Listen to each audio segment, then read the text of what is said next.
Movie की शुरुआत में हम नल को देखते हैं जिसे क्लिंतहार नामी प्लेनेट पर कैद किया गया था। हमें पता चलता है कि इस प्लेनेट पर उसके बच्चे सिम्बियोट्स रहते हैं जिनका पहले नल राजा हुआ करता था, लेकिन नल अब सिम्बियोट्स को खत्म करना चाहता था और इसी वजह से ये सिम्बियोट्स बगावत करके नल को इसी प्लेनेट पर कैद कर देते हैं। अब नल अपने आप को किसी भी तरह इस कैद से आजाद करवाना चाहता था, जिसके लिए उसको कोडेक्स की जरूरत थी जो कि अभी एडी ब्रोक और वेनम सिम्बियोट के पास है। नल अब कोडेक्स को हासिल करने के लिए एक प्लान बनाता है और ज़ेनोफेगस नाम के मॉन्स्टर को पूरे यूनिवर्स में कोडेक्स लाने भेज देता है। अब हम एडी को एक बार में देखते हैं और अचानक एक पोर्टल खुलता है जो उसे खींच के अपने अंदर ले जाता है और हमें पता लगता है कि अब वो एक दूसरे यूनिवर्स में पहुंच चुका है, लेकिन होता वो प्लेनेट अर्थ पर ही है, जहां हमें पता लगता है कि पूरी दुनिया एडी और उसके वेनम को ढूंढ रही है। एडी और वेनम अब न्यूयॉर्क जाने का फैसला करते हैं क्योंकि वहां एक इंसान इनकी इस सिचुएशन से निकलने में मदद कर सकता है। अब न्यूयॉर्क के रास्ते में ये एक ऐसी जगह पहुंच जाते हैं जहां बहुत सारे डॉग्स को कैद करके रखा हुआ है और हमें पता लगता है कि किसी गैंग ने इन मासूम डॉग्स को कैद कर रखा था। वो इनसे डॉग फाइट करवाना चाहते थे और बाद में वेनम और एडी की उस गैंग से फाइट हो जाती है। वेनम फॉर्म में एडी काफी इजीली उन सबको हिरा देता है और ये डॉग्स को आजाद करके वहां से जाने लगते हैं। तभी हमें पता लगता है कि वेनम का एडी की बॉडी पर कब्जा करने की वजह से ज़ेनोफेजिस को भी उनकी लोकेशन का पता लग चुका है, लेकिन ज़ेनोफेजिस अब उस पर अटैक नहीं करते क्योंकि वो वापस एडी में बदल चुका था। हमें यहाँ पर यह भी पता लगता है कि वो ज़ेनोफेजिस एडी को सिर्फ उसकी वेनम फॉर्म में ही डिटेक्ट कर सकते थे। अब हम एरिया 51 को देखते हैं और यहाँ हमें लेडी साइंटिस्ट को दिखाया जाता है जिसने बहुत सारे सिम्बियोट्स को कैद करके रखा हुआ था जो कि काफी अर्सा पहले वेनम के साथ धरती पर आए थे और इस ऑपरेशन में उनकी मदद रेक्स नाम का सोल्जर कर रहा था। ये जानना चाहते थे कि इन सिम्बियोट्स को आखिर धरती से क्या चाहिए और ये लेडी साइंटिस्ट रेक्स को बताती है कि ये सिम्बियोट किसी भी क्रिएचर के साथ पैरासाइट की तरह रिलेशनशिप में रह सकते हैं और ये लेडी साइंटिस्ट एक ऐसे इंसान की तलाश में है जो किसी भी सिम्बियोट के साथ अच्छा रिलेशन बना ले ताकि हमें इनके बारे में और जानकारी मिल सके, लेकिन अभी तक इन्हें ऐसा कोई भी इंसान नहीं मिलता। तभी लेडी साइंटिस्ट को पता लगता है कि उन्हें एक ऐसा आदमी मिला है जो पहले ही एक सिम्बियोट के साथ रिलेशन में रह चुका है, लेकिन ये आदमी उन्हें सिम्बियोट के बारे में कोई भी इंफॉर्मेशन नहीं देता। हमें पता चलता है कि इस आदमी को इसके सिम्बियोट ने मरने के लिए अकेला छोड़ दिया है, इसीलिए इसे सिम्बियोट के बारे में कुछ भी बात नहीं करनी। लेडी साइंटिस्ट उस आदमी को एक और सिम्बियोट देती है और वो सिम्बियोट इस लेडी साइंटिस्ट को बताता है कि ये सारे सिम्बियोट नल नामी क्रिएचर के बच्चे हैं, लेकिन नल इन सब सिम्बियोट को खत्म कर देना चाहता था, लेकिन इन सारे सिम्बियोट ने मिलकर उसे कैद कर दिया और वहां से फरार हो गए और नल अब अपनी कैद से आजाद होना चाहता है जिसके लिए उसे कोडेक्स की जरूरत है। ये कोडेक्स उसकी जेल की चाबी है और ये कोडेक्स इन्हीं सिम्बियोट में से किसी एक सिम्बियोट ने बनाया है, लेकिन इस लैब में जितने भी सिम्बियोट हैं इनमें से किसी के पास भी कोडेक्स नहीं है और अब इसी कोडेक्स को लेने के लिए नल ने ज़ेनोफेजिस नाम के मॉन्स्टर्स को भेजा है, यानी एडी और वेनम के पीछे। यहाँ पर हम मूवी का बहुत ही थ्रिलिंग सीन देखते हैं जहाँ वेनम और एडी प्लेन पर चढ़े हुए थे और एडी का वेनम फॉर्म में बदलने के बाद वहाँ ज़ेनोफेजिस भी आ जाता है और यहाँ इन दोनों में खतरनाक किस्म की लड़ाई होती है, लेकिन ज़ेनोफेगस को हराना वेनम के बस की बात नहीं थी और अब किसी तरह ज़ेनोफेगस प्लेन के इंजन में आकर मारा जाता है। वेनम भी अब जान गया था कि जब भी वो अब एडी की बॉडी पर कंट्रोल करेगा तो ये ज़ेनोफेजिस उसके पीछे पड़ जाएंगे और ये बात वो एडी को भी बता देता है और ये कहते ही वो एडी को प्लेन से नीचे फेंक देता है। फिर वो उसे बचाने के लिए एक वेनम पैराशूट में बदल जाता है। एडी भी उस खतरनाक क्रिएचर को देखकर बहुत परेशान हो गया था और वेनम बताता है कि इसे नल ने भेजा है। नल इस क्रिएचर के जरिए हमसे कोडेक्स लेना चाहता है और एडी कहता है हमारे पास तो कोडेक्स है ही नहीं, लेकिन वेनम कहता है कि दूसरे सिम्बियोट की फाइट में जब तुम मर गए थे तो तुम्हें जिंदा करने के लिए मैंने कोडेक्स का इस्तेमाल किया था और अब वो कोडेक्स तुम्हारे अंदर जनरेट हो चुका है और अगर अब हम दोनों में से कोई भी मर गया तो वो कोडेक्स खत्म हो जाएगा। तभी रेक्स के आदमी एडी और उसके सिम्बियोट के पीछे पड़ जाते हैं। सिम्बियोट भी एडी की बॉडी से अलग हो चुका था और तभी एडी को सोल्जर्स मारने लगते हैं, लेकिन अपनी जान बचाने की खातिर गलती से एडी उनमें से एक सोल्जर की जान ले लेता है और इसी लड़ाई के चलते एडी एक झरने में गिर जाता है और तभी उसे बचाने की खातिर वेनम दोबारा उसकी बॉडी पर कब्जा कर लेता है और इसी वजह से ज़ेनोफेगस को भी उसकी लोकेशन का पता लग जाता है और वो वहाँ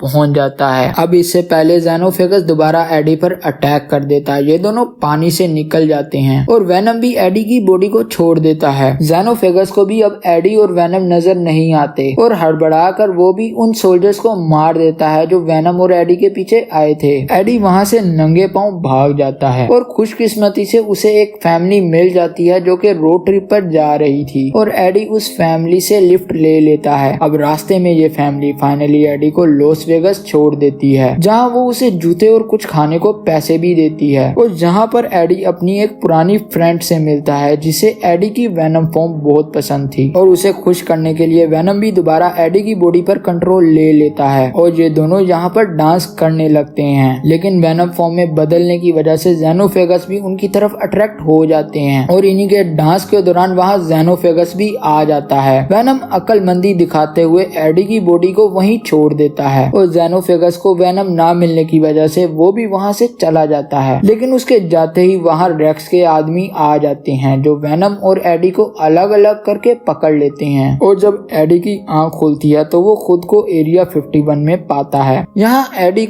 के जैसे ही एक और इंसान से मुलाकात होती है जो सिम्बियोट के साथ एक रिलेशन में था। इसे भी यहाँ कैद किया गया था और वो सिम्बियोट एडी को बताता है कि नल पागलों की तरह एडी और उसके सिम्बियोट को ढूंढ रहा है और तभी वहाँ रेक्स आता है जो कि बहुत खुश था क्योंकि उसने एडी और उसके वेनम सिम्बियोट को पकड़ लिया था और रेक्स इस सारी जगह का कंट्रोल अपने हाथों में ले लेता है और वो उस लेडी साइंटिस्ट को उस प्रोजेक्ट से निकलने को कहता है। रेक्स को एडी से अपने पुराने बदले लेने थे क्योंकि पिछली दफा एडी ने रेक्स के सोल्जर को मार दिया था और वो एडी को बाहर निकालकर उसे शूट कर देता है। लेकिन एडी की किस्मत अच्छी थी क्योंकि वेनम उसे एक और दफा बचा लेता है। वेनम यहाँ दूसरे साइंटिस्ट के साथ किसी तरह सिम्बियोट रिलेशन बनाकर एडी के पास पहुंच गया था और ये दोनों सोल्जर से लड़ने लगते हैं। इनकी सिचुएशन अभी खराब ही हुई थी कि तभी वहाँ ज़ेनोफेजिस भी आ जाते हैं। अब यहाँ मौजूद दूसरा सिम्बियोट ये बात जानता था कि नल के हाथ कोडेक्स लगना कितनी बुरी बात है और वो वेनम को बचाने के लिए ज़ेनोफेगस पे अटैक कर देता है और वो वेनम को कहता है कि कभी भी नल के हाथ मत लगना।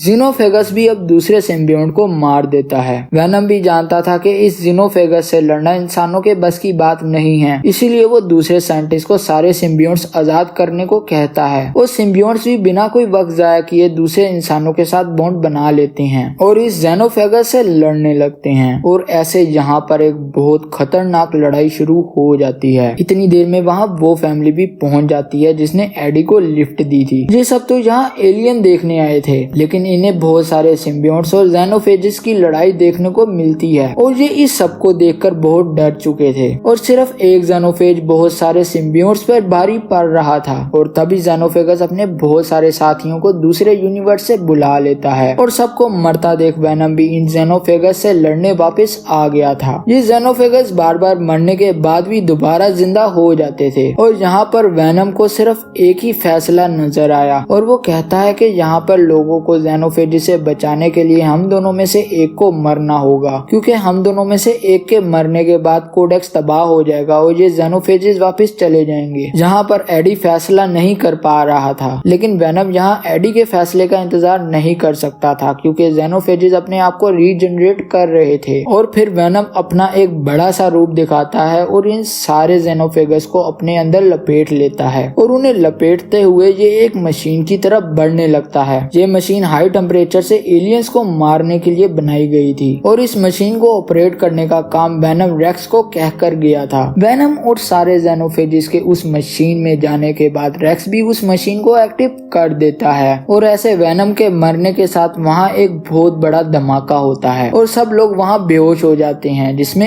एडी भी वहाँ मौजूद था। जब एडी हॉस्पिटल में जागता है तो उसे पता लगता है कि उसका दोस्त वेनम अब उस धमाके में मारा जा चुका है और इस बात को सुनकर एडी बहुत उदास हो जाता है और उसे इस बात की भी खुशी नहीं होती कि एडी पर लगाए सारे इल्जाम खत्म हो चुके थे और ना इस बात की कि वो इस दुनिया में अपनी नॉर्मल लाइफ वापस जी सकता है। अब हम मूवी का क्रेडिट सीन देखते हैं जहां नल बहुत गुस्से में बैठा था क्योंकि उसका कोडेक्स तबाह हो चुका है और उसके यहाँ से निकलने के चांसेस तकरीबन खत्म हो चुके हैं और वो एंड में गुस्से में कहता है कि मैं अपना बदला लेने वापस जरूर आऊंगा। इसी सस्पेंस सीन के साथ ये मूवी खत्म हो जाती है।